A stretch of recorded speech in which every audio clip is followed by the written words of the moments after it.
So here are few tones which are used in reading comprehension passages.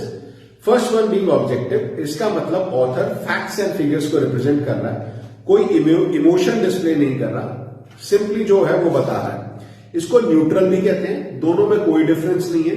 Students कई बार panic करके कहते हैं अगर दोनों आगे तो चूज कैसे करेंगे, दोनों में से एक ही आता है, दोनों इकट्ठे कभी नहीं आते।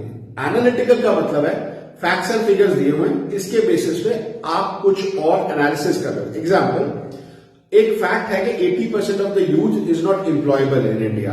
अब इसके बेसिस पे अगर आप आगे ये कहें hence we can say that India is going through a lot of unemployment और डिसगाइज्ड अनएम्प्लॉयमेंट, कुछ भी आप एनालाइज करके बताना चाहें वो हो जाएगा एनालिटिकल टोन।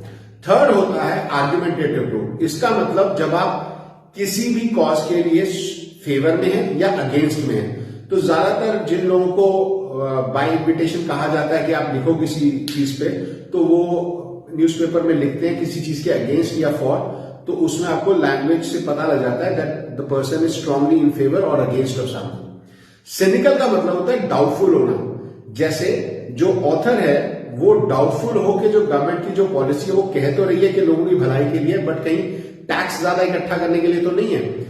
इसको आप इजीली ऐसे समझ सकते हैं, अगर आप द हिंदू न्यूज़पेपर पढ़ें तो उसमें ज्यादातर जो गवर्नमेंट पॉलिसीज होती हैं उनके अगेंस्ट ही लिखा जाता है बाय द एडिटर और अदर ऑथर्स ऑल्सो। तो वहां पे आपको सिनिकल लैंग्वेज का डिस्प्ले मिलेगा, because they are not only critical, at times they are also cynical about the policies of the government. Thanks for watching.